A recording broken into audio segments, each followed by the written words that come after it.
Hello guys, welcome back. So, day one of training camp happened with the San Francisco 49ers, and it was yesterday, and I was working late, and I couldn't recap it, so now we're going to recap it now during training camp day 2. So, let's have a look at day 1. So, as you can see, the good and not so good from day 1 of the 49ers training camp. The Trey Lance era begins, which I can't wait.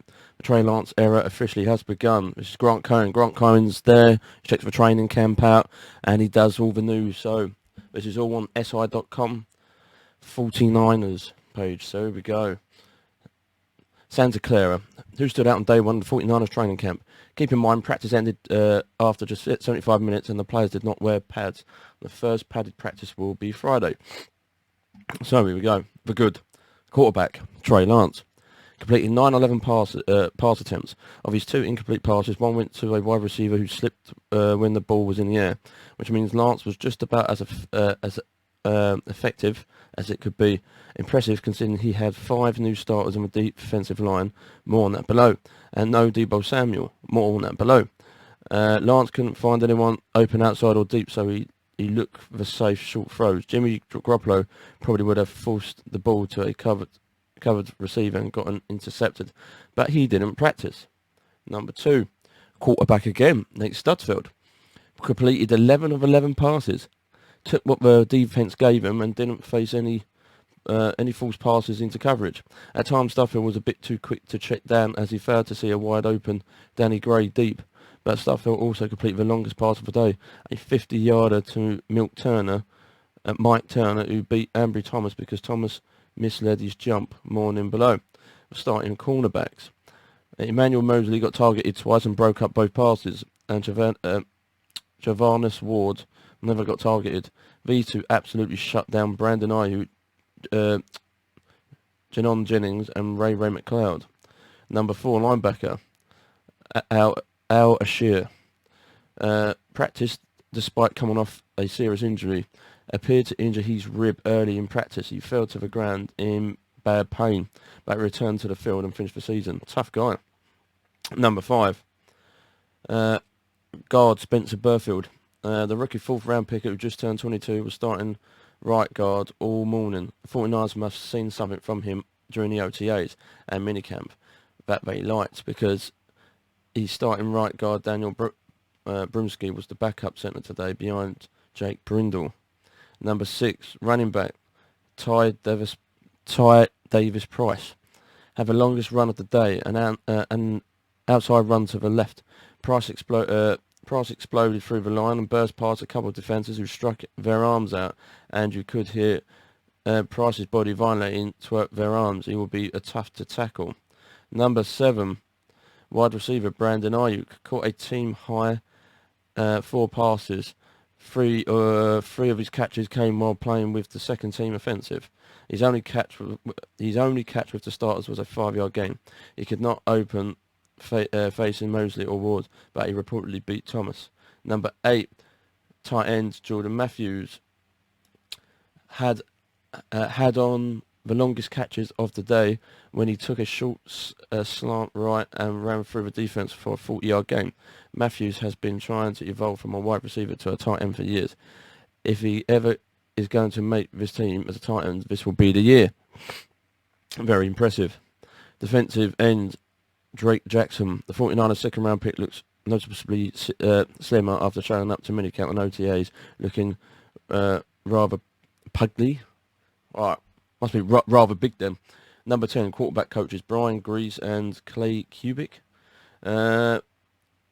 They led the quarterback for a predominant warm-up that included common sense drills that actually game situations such as pocket movement versus pressure as well. Last year quarterback coach, I can't pronounce that name, Rich Scangalolu, whatever, made the quarterback scuffle around in circles for 10 seconds before throwing long passes across the field that surely would get intercepted in real games. This year, Grease and Kubik make the quarterback scuffle once or twice quickly before throwing safety check down passes. What a concept. Number 11, assistant head coach Anthony Lynn. Spent most of the practice standing next to Carl Shanahan and having a conversation with him. In the past, Shanahan would stand next to Robert Sala during practice. Now Lynn is Shanahan's sounding board, which is fitting because Lynn is a former head coach with fresh eyes and his own perspective. Whoa, this could get interesting. Right, but not so good. Here we go. Cornerback Ambry Thomas played right cornerback with the second team defence and got touched by everyone he faced. Gave up a 50-yard catch to Mick Turner, who probably won't make the team. Also gave up multiple catches to Ayuk.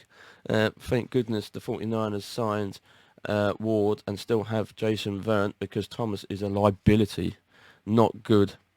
The starting offensive line, none of the 5 starters from last season were on the field with the first team defensive today. Trent Williams had the day off for personal reasons, and Mike McGlinchey is still working from a leg surgery. More on that below.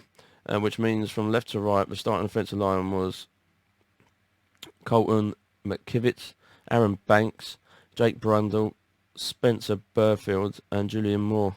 Jaylon Moore. It remains to be seen if any of these 5 truly outstanding caliber players. Number 3, offensive tackle Mike McGlinchey looks skinnier after a long off-season rehabbing from leg injury. He looks like he looked in 2020 when he got run over repeatedly by a defensive end who was remotely powerful. Perhaps McGlinchey will add weight and strength, and at the start of the season. The clock is ticking. Okay. Wide receiver Deebo Samuel did not practice because of the 49ers still haven't extended his contract, so he jogged on the side field and watched everyone else, which means he's missed a valuable day to build chemistry with the new quarterback. I blame the 49ers. Number 5, defensive tackle Javon Kinlaw warmed up with the defensive line but did not participate in 11 team drills, and that was by Grant Cohen. So it's good to see that even Trey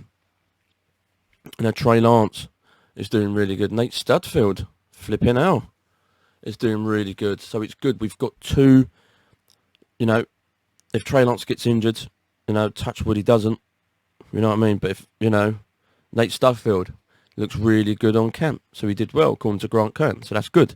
Really good. Assistant coaches, head coaches, and all this. We've got good coaches again, like we did with Robert Sala and the rest. So it's good to see that it's starting. We could have a good season, but you never know. It's always a 50-50. Deebo Samuel, I expected it. If not going to sign him up, he ain't going to do nothing. That's the thing.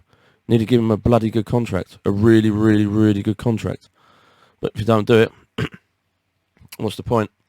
Why would I want to work? But yeah, not even, is it Kinlaw? Javon Kinlaw didn't even do nothing. I mean, come on, man, this is it. We need, it's bizarre why you don't want to participate in stuff like that. But hey-ho, it is what it is. Guys, week 1 looks good. Day 1, of the training camp. And yeah, I can't wait for day 2. Day 2 is happening now, by the way. So once Grant kind of gets the article on that, I'll be straight on it. Leave a comments, tell me what you think of day 1. Thank you very much as well for the 473 subscribers. Really fortunate, humble, appreciate you guys subscribing. If you're new, subscribe. I've got more 49ers news along the way and other bits and bobs as well. So guys, thank you very much for watching, and I'll see you guys on the next video.